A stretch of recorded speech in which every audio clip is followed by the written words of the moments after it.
Good morning, CLC. Let's together take this time to just know the one. If you feel so inclined, go ahead and take a nice deep cleansing breath in, breathing in love, breathing in lights, breathing in the warmth that Spirit provides. And as you release the breath, release all that no longer serves you. Allow anything that you no longer need to just wash away. Go ahead and take another nice deep cleansing breath in. And as you release this breath, allow your body to relax in this moment. And allow your mind to be here now. Universal love enfolds me. Universal wisdom inspires me. Universal spirit enlightens me. Universal power encircles me. I am one, and all is well. As we begin this inner healing process, let me invite you to relax in quiet confidence, opening yourself to the miracle-working higher power. Now symbolize the unity of your thinking and feeling nature by touching your chest with your hand, and let my words act as your own for your own inner healing, acceptance, and receptivity. I acknowledge that there is a power, intelligence, and wisdom greater than my own. I am in the midst of it, and it is in the midst of me, sensitive and responsive to my every thought, word, action, and feeling. I now make this true for myself by saying aloud, I acknowledge. Acknowledging this higher power working through my life, I admit that I am personally responsible for solving my own problems while being guided and assisted by something greater than myself. As I am ready to surrender the conflicts of my ego to the wisdom of this infinite presence, I simply speak these words. I surrender. Knowing that forgiveness is the key to unconditional love and the feeling of heaven, I now unconditionally forgive anyone and everyone who has ever injured me in any way, real or imagined. And I now forgive myself for all of my mistaken judgments and the results. From my deepest level of understanding, I now say, I forgive. Realizing that I continually experience the effects of my own thinking, I now choose to allow this higher power to recreate me deeply, filling my mind with thoughts that are only positive, constructive, loving, and beautiful. I call upon this divine inflow by stating aloud, I choose. I now center upon that one special idea that I'm willing to accept as real for me in this coming week. Visualizing that idea as already acted upon and brought to pass. In seeing my idea become a fact of my experience, I enjoy the happiness and peace of my thought fulfilled and gratefully speak these words. I accept. I accept. Knowing that I have an everlasting place in the midst of the power that sustains all creation, as well as the support of all those around me, I allow myself to relax in the peace of fulfillment and gratitude and say, I release. I release.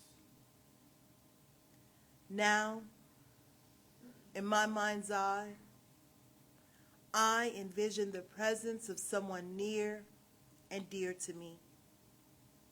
This can be a friend, a family member, a teacher or mentor, someone who has touched my life in deep and loving ways. Someone who may not be in this room or on this planet with me anymore. I turn toward that image in my mind's eye and say, I am grateful for the good in your life.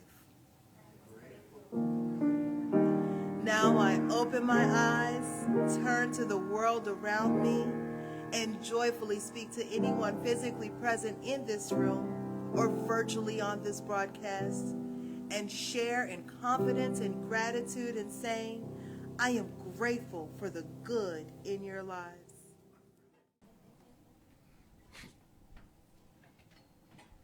You ever hear of Rabbi Bunim? Rabbi Bunim. Well, I hadn't either. He's got one great say. He probably had a lot of great sayings, and if he's no longer in the world, I think he lived some time back. He's probably annoyed that he's remembered for one saying only, because he probably said lots of wonderful things. But he did say this. He said, if you have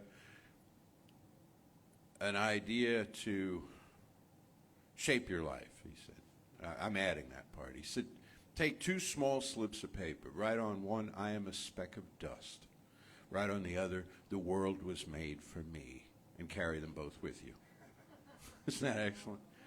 So that's kind of where I want to go with the talk today, because this is part 2 of the basics of the science mind. And last week we talked about the divine nature. And I said that the divine nature is an expression that I'm using more and more in lieu of God, the word God.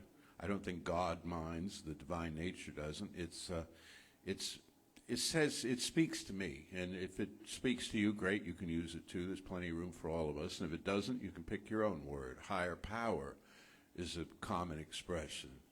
Infinite mind, the ultimate ground of all being.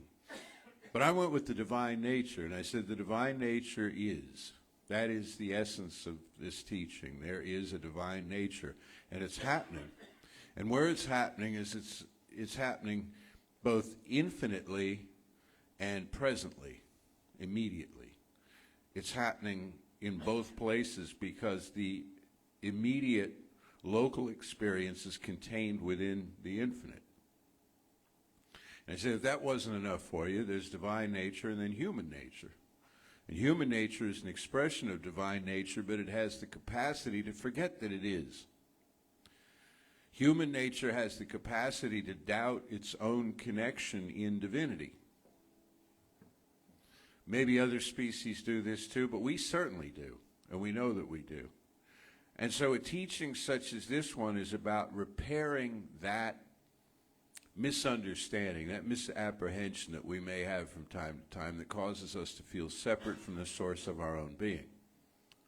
What difference does it make if you feel separate from the source of your own being? I'll tell you, that's where fear comes from. Not just fear, but dread. Dread, hopelessness comes from the sense, from the feeling of being separated from source. There's nothing ultimately amiss in our relationship in Source except we can think there is. Why? Because somebody told us there was, or we read it in a book someplace. Or we had a series of events occur in our lives that we interpreted in such a way as to make ourselves feel separate. We were abandoned, we were neglected, we were traumatized in some way. And so we decided that there must either not be a power greater than we are capable of doing anything for us and through us, or if there were such a power that we had offended it in some way, or we got left out, the bus pulled away, left us at the curb. And this is what we work on healing. Ernest Holmes was asked, what do we heal in this teaching? And he had famously two answers that he gave depending on who was asking and when. Okay, one was we heal the belief that there's anything that needs healing. Now that's kind of Zen-like, isn't it? We heal the belief that there's anything that needs healing. And if somebody said, well, I don't know what to do with that, give me something with more meat on it, he would say, we heal the sense of separation. We heal the sense of separation from our source. So the prayer work that we do in a teaching like this one is about evoking the sense of union with our source. It's not about pulling the source down by the collar, out of heaven and saying, look, I need some things here. It's not about delivering an order as much as it is about establishing a rapport. Now, a suggestion that I make regularly, some of you know, is that if you're going to work with your subconscious mind, you're going to work with your belief system about reestablishing that sense of union with your source. What you want to do, I think, is soften it up first through a little meditation and a little prayer and a little communion that doesn't have a whole lot riding on it. Does that make sense? It's like if you have another person in your life and you want to have a big conversation with them, and you want to establish a relationship, and maybe you want something from them, or better yet, you're seeking a collaboration, but it's a big deal. Whatever it is, it's a big deal. It could be in business, could be personal at home. Whatever it is, it's a big deal. You don't want to just go up to them and blurt the whole thing out, because they're going to be a little maybe taken aback. Well, I'm not sure. I'm going to have to think about it. You want to establish some conversational rapport first, don't you? You want to kind of warm up to it. The same is true of working with the subconscious mind, especially if you're only now becoming aware that you have one. If this is new information, or you haven't visited the thing in a while, before you go to it with a long list of expectations for it to deliver, work with it and do as you would do in conversation, which is fall silent part of the time. Don't just announce stuff to it, but let it speak to you. See, here's what we have working for us. There's one life, and that life is the divine nature, and that life is in and through us. And when we forget that it is, it still is. And when we doubt that it still is. It still is working through us. And if we'll just be quiet once in a while, just still the chatter in our minds, it will remind us that it's there. It will remind us that it is, in fact, a higher power. And it will do this in an array of ways that are unpredictable, but attention-grabbing. Something will occur. A bird will fly across your path, There'll be a sign. This is what sacred scriptures are alluding to when they talk about signs and wonders. There'll be a sign, something that speaks only to you.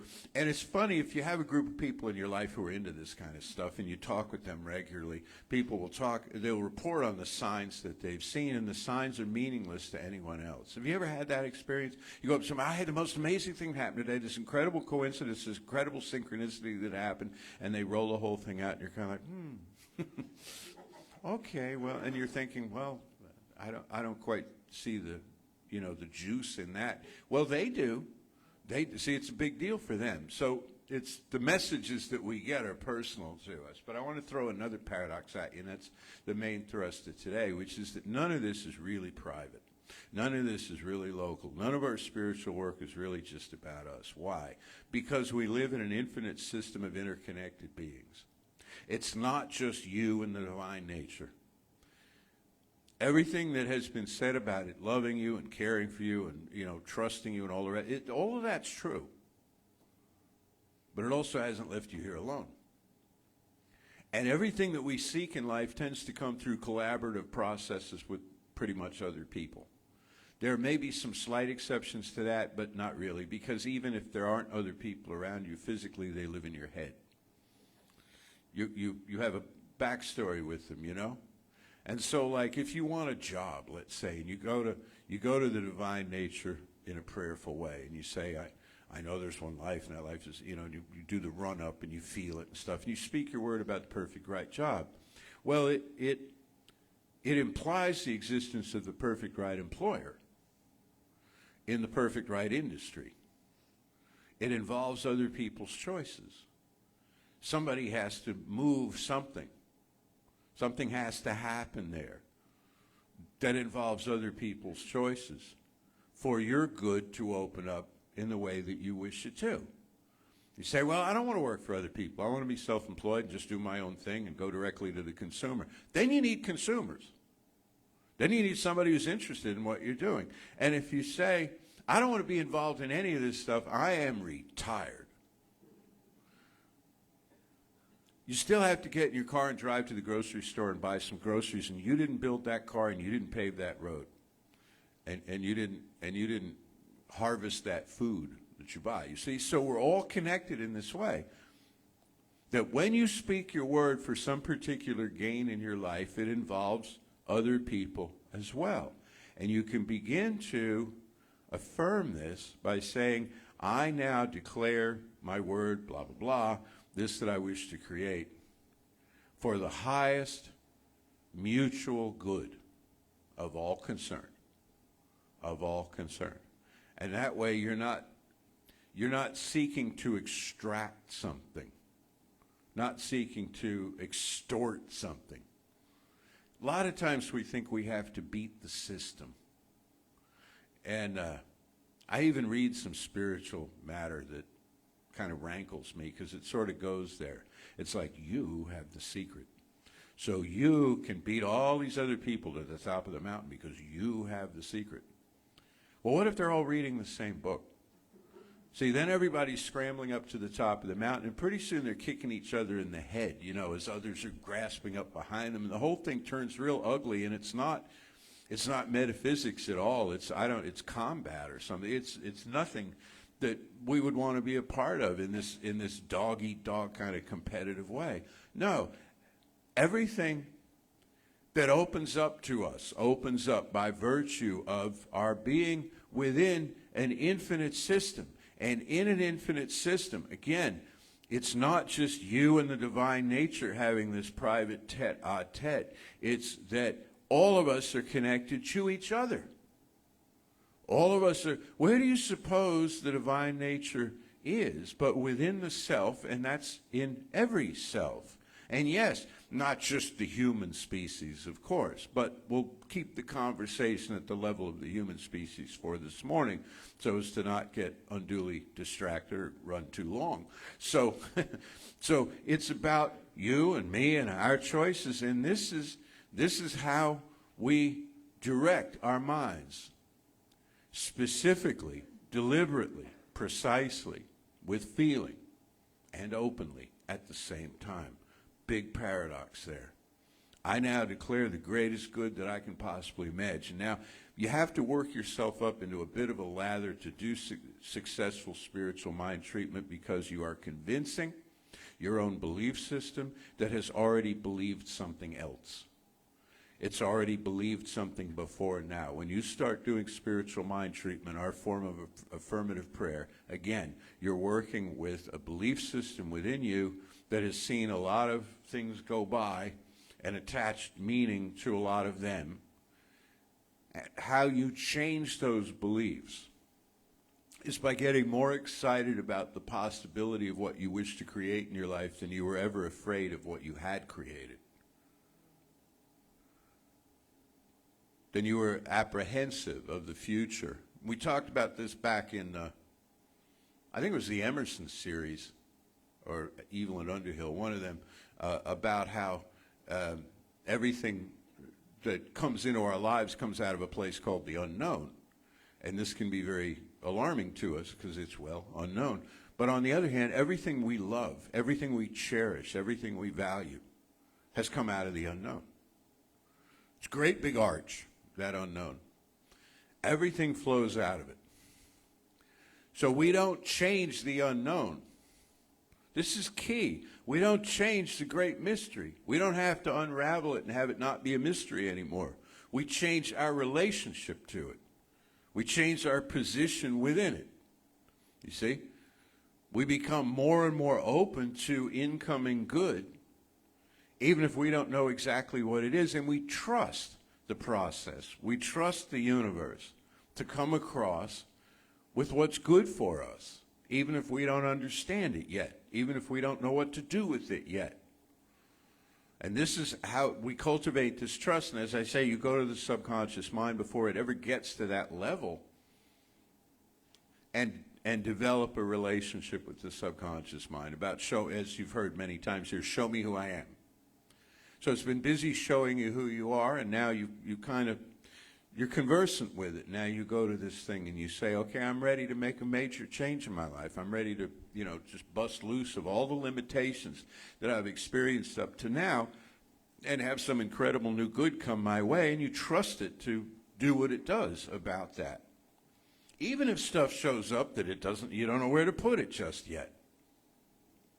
So there are paradoxes that run through this teaching. It's an easy teaching, but it's not a simple teaching. Some people say, and some people put it the other way around. It's a simple, direct, spirit is all there is. It doesn't get more direct than that.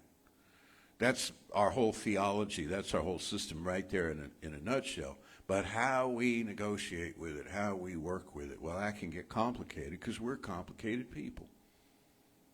We've been wrong a lot of the time. We've made stuff up. We've made up whole stories that weren't true about ourselves and about life. We've decided we have to defend ourselves against all sorts of things that are imaginary. And at the same time, we've let some stuff slip by that was real. That we haven't taken care of business along the way. We've hurt some people, and we haven't always been there, and we haven't always kept our word, and all of this stuff stacks up. And that's just our self-judgment. Now imagine the judgments that have been placed on us by other people along the way, who are coming at it from their own unhealed places. And we've taken some of that in, and the stuff of it, the parts of it we haven't taken in, we still feel exist. There's kind of a vibe there, So there's a psychological term for this. It's baggage. This is the bag. Or if you're prefer a little more elegant, it's luggage. Okay, nice matching set of luggage filled with nonsense, and we carry this stuff around with us. Ernest Holmes, and I brought this up in the series on the Asilomar talks, he called it a corpse. How gruesome. You remember that? You carry on your back. It's like, dang, dude. Let's go back to baggage. So I'll keep it with baggage, but it's just as inconvenient and stuff. We carry all of this stuff around, and grace is whispering to us. Peace, come unto me, all ye that are heavy laden, and we're like, I can't. I got all this stuff I couldn't check. So I've got issues. I have issues, and so I can't stand in the pure light of spirit because I have issues. You know what spirit would say if it were an actor in this play? Say, I don't see any. I don't see any issues. All I see is now. All I see is here. All I see is you here now. You being you, right now. And as far as I'm concerned, says Spirit, you're doing a fine job of it. And you're like, yeah, but then you're learning. Well, I've done some terrible things. Well, then you've paid the price. or you're paying the price right now. Because what goes around comes around. Because there is a law of karma. However, you can free yourself from the law of karma, or actually, it's a little more complicated than that, but you can rework your relationship with the law of karma through forgiveness and making amends, an atonement, and real life change, you know. And if that's what we have to do in order to come into right relationship with the divine nature, then that's just what we have to do. You see? But the almost humorous part of this is the fact that all of this work exists on the human side of the equation. All of this getting back into right relationship with this one. It's all, we're the ones who felt like we didn't deserve. Now here's a little hack to know if you feel you don't deserve. Notice if you feel anyone else doesn't deserve. If you feel anyone else doesn't deserve, then you don't feel you deserve. Oh, wait, but I'm not them. Yeah, you are. We're not just our brother's keeper, we're our brother. We're our sister.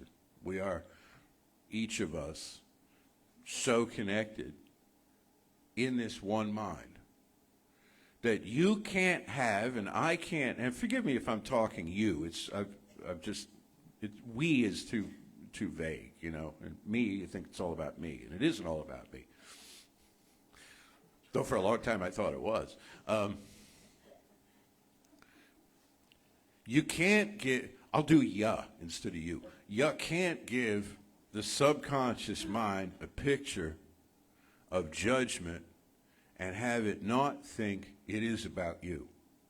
That is to say, we can't sit up in judgment about other people and experience this gracious and wonderful relationship with the source of our own being. We are polluting it.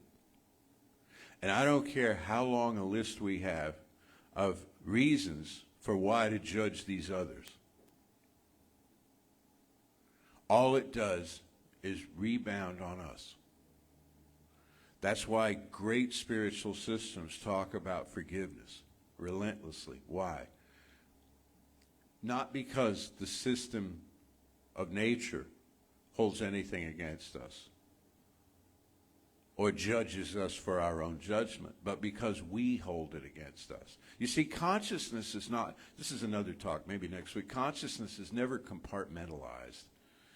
It always exists in a universal kind of way. So I can't treat for one thing and have a bunch of stacked up, stuck energy around another thing and not have the whole thing kind of be affected by that. Does that make sense? You can't have, well, one area where it's come up a lot is the prosperity consciousness, because some writers write about, oh, your prosperity consciousness. And, well, you don't have a prosperity consciousness. I'm sorry, with all due respect. You have a consciousness. And in consciousness, there is an awareness of prosperity, just like there's an awareness of harmony and beauty and wonder and joy and on and on and on. Everything you could think of, you see. And so we want to address consciousness in a holistic kind of way. And say, what have I come to believe about myself? And what can I do about that?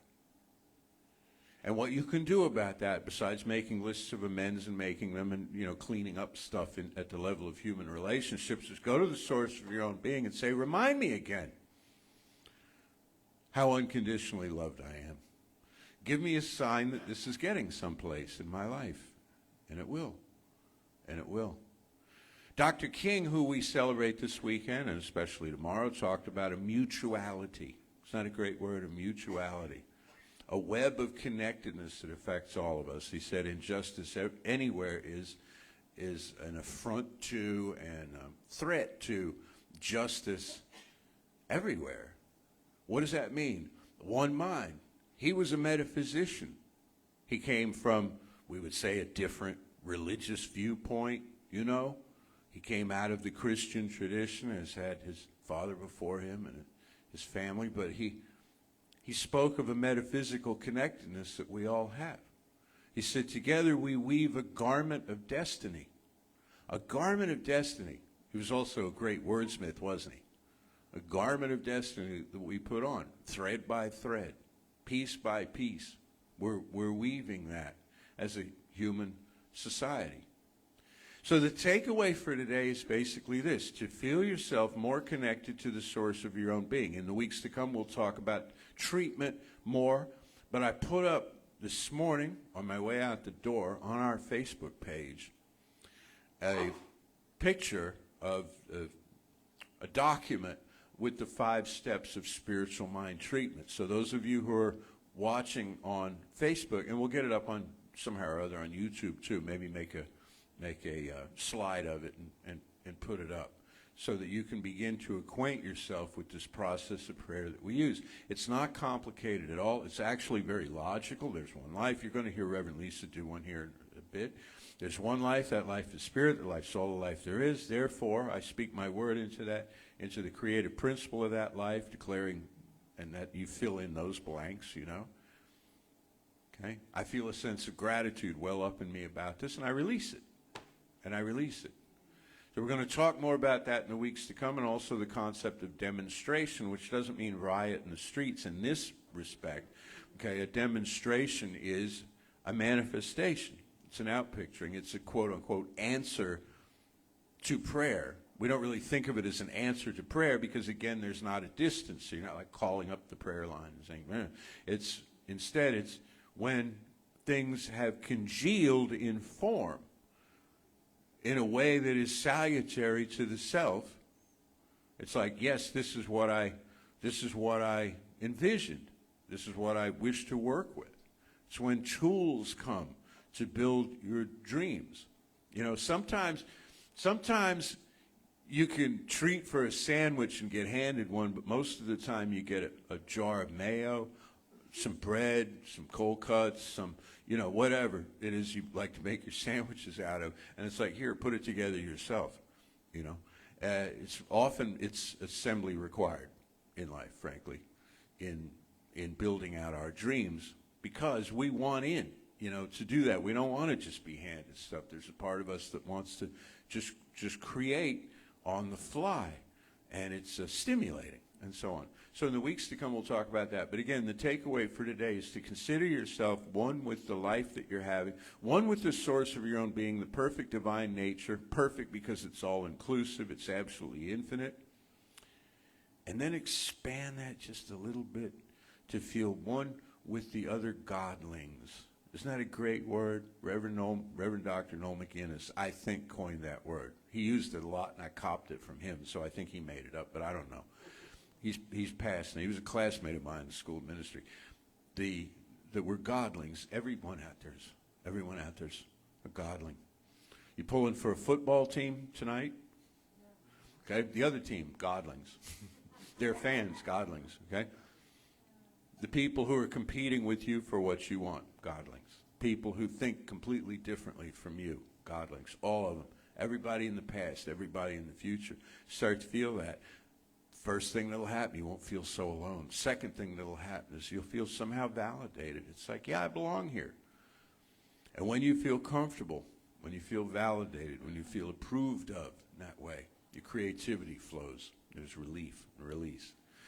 So I'm going to let you go now. We'll have a little more music. And then, as I say, Reverend Lisa's going to come up with a slam-bang treatment to finish the service. And wish you all a wonderful day and a wonderful week until we gather here again. And those of you in the Houston area, as we were talking about earlier, wrap your pipes and take in your plants, or wrap your plants and take in your pipes, whatever you need to do, okay? Because it's about to get really cold here. Thank you, everyone, for being back, for being here, for your presence, for your love and energy and your support. We appreciate everything you give to the center, including your financial support. It is because of what you give to us that we can be here and give back to you. And so we do encourage you to give. Thank you for anything and everything, no matter how big or how small. We hope that we fed you spiritually, so we appreciate the donations that you give back to us.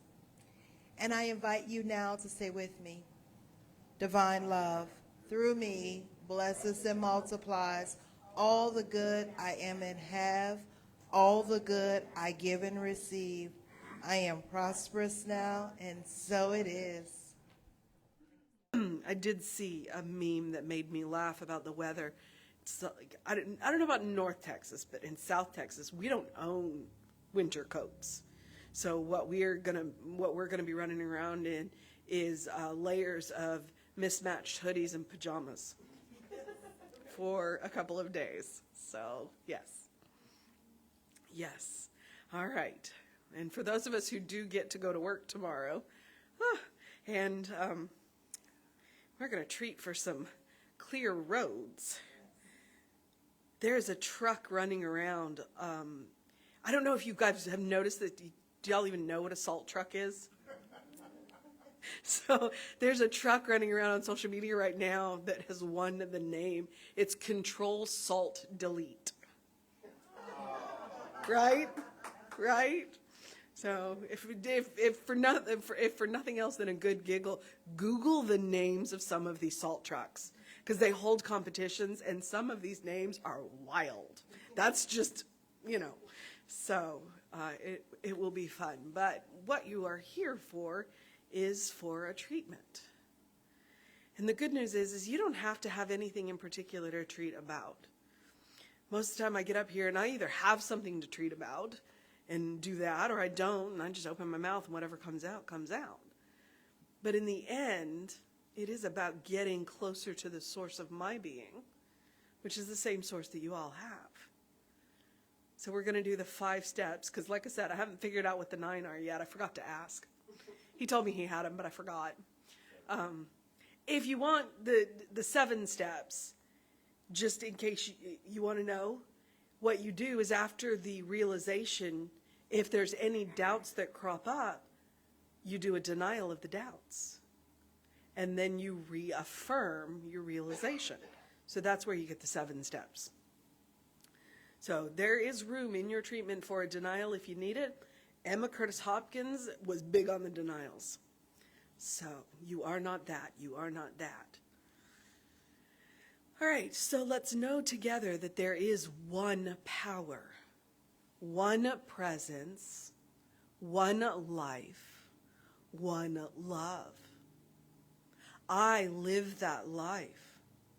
That presence flows through me. That power flows through me. I am a divine channel for that love. And in this moment, I speak my words for all of my fellow godlings, knowing that they are sourced from an inexhaustible source as I am. That love, that power, that presence flows into each one of us and out through us and manifests in this infinite variety of ways. So as we walk through this week, and we look to source and we say, surprise me with my good. Surprise me with more information about who I am. Show me what I can be if I choose.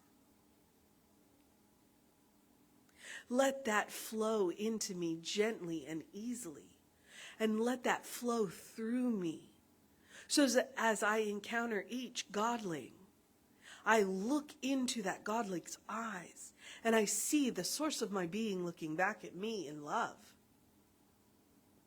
That we treat each other as the beloved child of God that we are.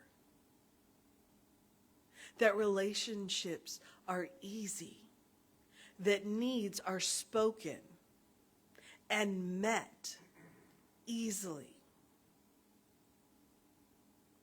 that we come to know each other better, and we come to love each other greater.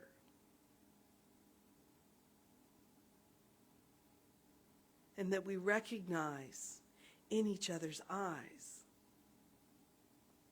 ourselves, and that it is good. And I relax into this knowing with gratitude that I am grateful for a teaching that is easy even when it isn't simple. A teaching that reminds me of what I already know. In a place where I come to be with my fellow godlings in this remembrance. I am grateful for each and every one of you. I am grateful for this place. I am grateful for this teaching. I am grateful for our ministers. I am grateful for our practitioners. I am grateful for our musicians. And I am grateful because it's just another word for love. And it feels good. And I relax into this knowing that it is done by the law with love. And so it is. Say with me now, something wonderful is happening through me. Something wonderful is happening through me. I feel it in my body. I feel it in my I body. feel it in my mind. I feel it in my mind. I feel it in everything I am. I feel it in everything I am. I choose it. I choose I it. trust it. I trust I use it. I use And it. I love it. I love So it is. And So it is.